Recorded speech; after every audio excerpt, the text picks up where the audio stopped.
In the village of Neander, there lived a young girl named Zawadi. She was poor, but her heart was full of kindness. She lived with her old grandmother in a small hut at the edge of the village. Every morning, she walked barefoot to the river to fetch water and gather firewood. Life was hard, but Zawadi never complained. She believed that kindness and patience would one day bring her happiness. One evening, as she walked through the forest, she heard a faint groan. It was coming from behind a thick bush. Curious, she pushed the leaves aside and gasped. Lying on the ground was a wounded warrior. His face was covered in sweat, his body weak. Blood oozed from a deep wound on his arm. His spear lay broken beside him, and his armor was torn. He was barely conscious. Zawadi's heart pounded. She had heard of warriors fighting in the great battles between villages, but she had never seen one this close. She hesitated for a moment. If he was from an enemy village, helping him could be dangerous. But when she looked at his pain-stricken face, she knew she couldn't leave him to die. Carefully, she tore a piece of cloth from her wrapper and pressed it against his wound. "You need help," she whispered. "Can you walk?" The warrior groaned but managed to shake his head. He was too weak. Zawadi knew she couldn't carry him, so she decided to hide him. She covered him with leaves and ran back to her village. Once home, she gathered herbs, water, and a few strips of dried meat. She told her grandmother she had forgotten something in the forest and hurried back before darkness fell. When she reached the warrior, he was still breathing but barely awake. She carefully cleaned his wound and chewed some herbs, pressing the paste onto his cuts. The warrior winced but did not push her away.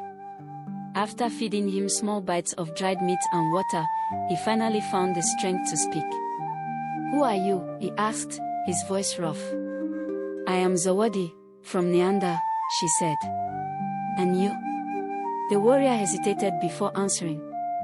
"I am Jabari, son of Chief Baraka from Banjuro." Zawadi's breath caught in her throat. She had heard of Banjuro, the neighboring village. Their warriors were fierce and powerful. But that also meant he was not an enemy. She sighed in relief and continued tending to his wounds. For the next 3 days, Zawadi nursed Jabari back to health. She would bring him food in the morning and return at night with fresh herbs. Slowly, his strength returned, and he began to sit up and speak more. "Why are you helping me?" he asked one evening. Zawadi shrugged. "Because it is the right thing to do." Jabari studied her for a long time. "In my village, people only help when they want something in return. What do you want?" Zawadi looked down, feeling shy. "I only wish to see you healed. But if I may ask for one thing, it is that you do not forget me when you return to your people." Jabari nodded. "I will never forget you, Zawadi. You saved my life." On the 4th day, Jabari was strong enough to stand. He looked at Zawadi with gratitude. "There is a war coming," he said. "My people will fight against the warriors from the east. We are outnumbered, and I fear we will lose." Zawadi thought for a moment. She knew the forest better than anyone. She knew the hidden paths, the secret waterholes, and the safest places to hide. She could help Jabari and his people win. "I can guide you through the forest," she offered. "I can show you where to set traps, where to hide, and where your enemies will least expect you." Jabari looked at her in surprise. "Why would you do that?" She hesitated before speaking. "Because I believe in you. And..." She paused, gathering courage. "When you become great, maybe you will return for me." Jabari did not answer, but his eyes softened. "If I win this battle, I will owe it all to you. I will never forget your kindness." Together, they traveled through the forest. Zawadi showed him paths that no enemy would suspect, pointed out trees perfect for ambush, and helped him understand the land in a way no warrior had before. Jabari returned to his people with new knowledge, and when the battle came, the Banjo warriors fought with an advantage. They won.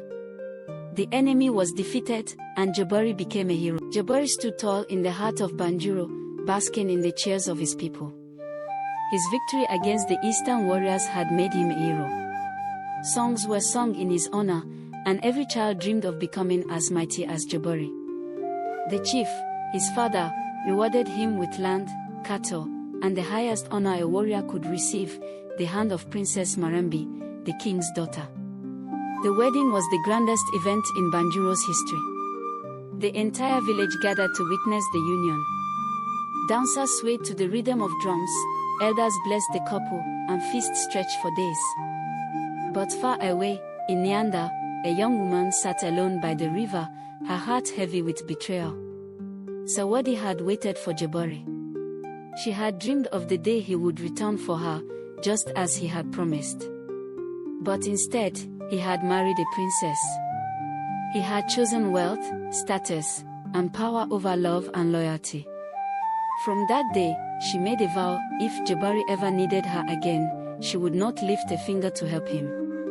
Months passed, and Jabari grew comfortable in his new life. His home was filled with riches, and he had the ear of the king. But power is a dangerous thing, it can blind a man to his own weaknesses. The king, hungry for more land, declared war on the southern village of Makono. He called upon Jabari once more. "You are my greatest warrior," the king said. "You will lead my army and bring me victory. Do not fail me." Jabari, proud and confident, accepted without hesitation. He had won before, and he would win again. He had no doubt in his strength. But the battle was different this time. The warriors of Makono were prepared. They had studied Jabari's tactics. They knew the ways of the Banjuru warriors, their ambushes, their weaknesses. Traps were set, and as Jabari led his men forward, they fell one by one. The ground was soaked in blood, and for the first time in his life, Jabari felt the sting of defeat. With no choice but to retreat, he returned to Banjuro, wounded and humiliated. The king was furious. "You promised me victory," he roared. "Instead, you bring back shame." Jabari knelt before the throne, his head bowed. "Forgive me, my king. I underestimated the enemy." But the king was a man of pride, and he could not forgive failure. "You are no longer worthy of my daughter," he declared. "You are no longer worthy of your title." Before Jabari could speak, the guards ripped the golden ornaments from his arms and stripped him of his fine robes. The mighty warrior who once stood above all was now nothing more than a common man. But the worst betrayal came from Princess Marambi. She turned to him, her eyes cold. "I cannot be married to a failure. I will not spend my life with a man who has lost his honor."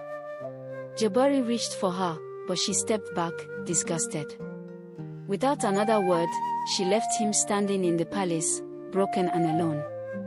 That night, as he wandered through the streets of Banjuro, whispers followed him. The same people who had once sung his praises now spoke of his downfall. "Did you hear? Jabari was defeated. He is no longer the great warrior. Even the princess left him." His name, once spoken with admiration, had become a mockery. The final blow came when the king, in his anger, sentenced Jabari to prison. "Let him rot," he said. "He is of no use to me anymore." And so, the great warrior, once feared and respected, found himself behind iron bars, his hands shackled, his future uncertain. Sitting in the cold, dark prison, Jabari thought of only one person, Zawadi. She had once saved his life. She had given him the knowledge to win his first battle. Without her, he would have died in the forest. And yet, he had abandoned her. He had broken his promise. Will she help me now, he wondered. But deep in his heart, he already knew the answer. Meanwhile, in Nyanda, Zawadi had moved on with her life. She no longer thought of Jabari. Her days were spent tending to her grandmother, helping the village women, and enjoying the simple joys of life. One evening, a traveler from Banjuru arrived in Nyanda, bringing news. The great warrior Jabari has fallen, he said. He lost a battle, the king stripped him of his honor, and the princess abandoned him. He now sits in prison, awaiting his fate. The villagers whispered amongst themselves, but Zawadi remained silent. She felt no pity. She felt no sadness. She had given Jabari her heart, and he had thrown it away. As she sat by the river that night, watching the moon reflect on the water, her grandmother approached.